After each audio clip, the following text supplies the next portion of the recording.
Hello traders and investors, welcome to Shaurya trading indicator. ఈ వీడియోలో మనము 1 అక్టోబర్ కోసం 5 ఆటో స్టాక్స్ గురించి డిస్కస్ చేద్దామండి. ఓకేనా? సో మన ఫస్ట్ స్టాక్ వచ్చేసి అశోక్ లేలాండ్. సో అశోక్ లేలాండ్ చూసారు కదండి, ఈరోజు అయితే డబుల్ సైడ్ మూవ్మెంట్ ఇచ్చింది మనకి. సో మార్నింగ్ మనం మంచి ఫాల్ చూసాము అండ్ అలాగే మనకి ఏదైతే సపోర్ట్ లెవెల్ ఉంది కదా ఇక్కడ 235 లెవెల్, సో అక్కడే మళ్ళీ సపోర్ట్ తీసుకొని మార్కెట్ అయితే అప్ సైడ్ మూవ్మెంట్ వెళ్ళింది. చూసారు కదండి, నియర్లీ 241 వరకు వెళ్ళింది అండ్ అలాగే మనకి రెడ్ కలర్ ఒక స్టార్ కూడా ఫామ్ అయింది. మళ్ళీ మనం డౌన్ ఫాల్ అయితే చూసాం. సో మళ్ళీ ఎక్కడైతే బౌన్స్ బ్యాక్ అయిందో మళ్ళీ అదే రేంజ్లో సపోర్ట్ తీసుకుందండి. ఓకేనా? ఒకవేళ ఈ సపోర్ట్ ఉంది కదండి ఇప్పుడు 235.18, ఒకవేళ ఈ లెవెల్ బ్రేక్ అయింది అనుకోండి, నెక్స్ట్ 234 లోపల ఎక్కడైనా సపోర్ట్ తీసుకునే ఛాన్స్ ఉంటుంది. లేదు ఒకవేళ 234 లెవెల్ కూడా బ్రేక్ అయిందంటే నెక్స్ట్ 230 వరకు వెళ్ళే ఛాన్స్ ఉంటుంది. ఓకేనా? అండ్ మన రెసిస్టెన్స్ వచ్చేసి సో 239.38 దగ్గర మన ఫస్ట్ రెసిస్టెన్స్ ఉంది. ఒకవేళ అది బ్రేక్ అయిందంటే నెక్స్ట్ 241, నెక్స్ట్ 242.32 వరకు వెళ్ళే ఛాన్స్ ఉంటుంది. అండ్ మన సెకండ్ స్టాక్ వచ్చేసి టీవీఎస్ మోటార్ అండి. సో టీవీఎస్ మోటార్ చూస్తారు కదండి, ఈరోజు మార్నింగ్ నుండి మనకైతే నెగటివ్ ట్రెండ్లోనే ఉంది. మన ఇండికేటర్స్ ప్రకారం కూడా క్లియర్గా రెడ్ సింబల్లోనే ఉంది. అవునా? సో కంప్లీట్ నెగటివ్ అండి మనకైతే. అండ్ అలాగే ఈరోజు మార్కెట్ క్లోజింగ్ టైంలో కొంచెం బుల్లిష్ మూమెంట్ని చూసాం మనము. అండ్ మన సపోర్ట్ వచ్చేసి 2800 మన సపోర్ట్ అండి. ఓకేనా? ఒకవేళ 2800 లెవెల్ బ్రేక్ అయిందంటే మళ్ళీ మనము 2735 వరకు వెళ్ళే ఛాన్స్ ఉంటుంది.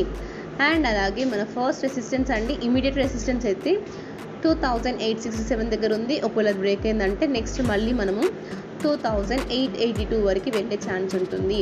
ఒకవేళ అది కూడా బ్రేక్ అయింది అనుకోండి, నెక్స్ట్ రెసిస్టెన్స్ వచ్చేసి 2957 దగ్గర ఉంది. ఓకేనా? అండ్ నెక్స్ట్ స్టాక్ వచ్చేసి హీరో మోటార్స్ అండి. సో హీరో మోటార్స్ కూడా చూస్తున్నారా, కంప్లీట్ మనమైతే నెగటివ్ మూమెంట్ని చూసాం. అవునా? సో హీరో మోటార్స్ అయితే సేమ్ నిఫ్టీ లాగానే కంప్లీట్గా ఫాలో అవుతూనే ఉంది మార్నింగ్ నుండి. అండ్ లాస్ట్ క్యాండిల్ వచ్చేసి కొంచెం ట్రెండ్ మారే క్యాండిల్ లాంటిది ఫామ్ చేసింది. సో మన సపోర్ట్ వచ్చేసి 5690 లెవెల్ మన సపోర్ట్ అండి. ఓకేనా? ఒకవేళ ఈ సపోర్ట్ బ్రేక్ అయిందంటే నెక్స్ట్ మళ్ళీ మనము 5616 వరకు వెళ్ళే ఛాన్స్ ఉంటుంది. ఒకవేళ అది కూడా బ్రేక్ అయిందంటే నెక్స్ట్ మళ్ళీ 5527 వరకు వెళ్ళే ఛాన్స్ ఉంటుంది. అండ్ మన ఫస్ట్ ఇమీడియట్ రెసిస్టెన్స్ అండి, సో ఇక్కడ కనిపిస్తుంది కదా 5743, ఇది మన ఫస్ట్ రెసిస్టెన్స్. ఒకవేళ ఇది బ్రేక్ అయిందంటే నెక్స్ట్ మళ్ళీ 5796. ఒకవేళ ఇది బ్రేక్ అయిందంటే నెక్స్ట్ మళ్ళీ మనము 5980 వరకు వెళ్ళే ఛాన్స్ ఉంటుంది. ఓకేనా? అండ్ నెక్స్ట్ స్టాక్ వచ్చేసి Ayesha Motors.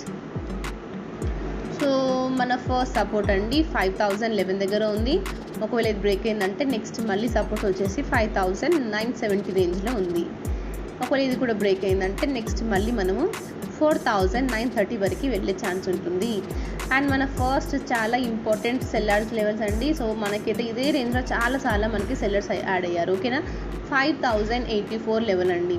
So fresh entries తీసుకున్న వాళ్ళు 5084 లెవెల్ పైన క్యాండిల్ క్లోజ్ అయిన తర్వాత ఎంట్రీస్ తీసుకోవచ్చు. అండ్ నెక్స్ట్ స్టాక్ వచ్చేసి Bajaj auto. So Bajaj auto కూడా మార్నింగ్ నుండి మనమైతే కంప్లీట్ నెగటివ్గానే ఉంది మార్కెట్. చూసారు కదండి, కంప్లీట్ ఫాల్ చూసాం మనము. అండ్ మన ఫస్ట్ సపోర్ట్ అండి 12281 మన ఫస్ట్ సపోర్ట్. ఒకవేళ బ్రేక్ అయిందంటే నెక్స్ట్ మళ్ళీ 12229 వరకు వెళ్ళే ఛాన్స్ ఉంటుంది.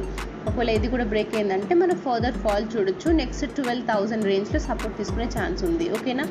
అండ్ మన ఫస్ట్ రెసిస్టెన్స్ అండి 12414 ఫస్ట్ రెసిస్టెన్స్. ఒకవేళ ఇది బ్రేక్ అయింది అనుకోండి, నెక్స్ట్ సెకండ్ రెసిస్టెన్స్ వచ్చేసి మనకి 12585 దగ్గర ఉంది. ఓకేనా?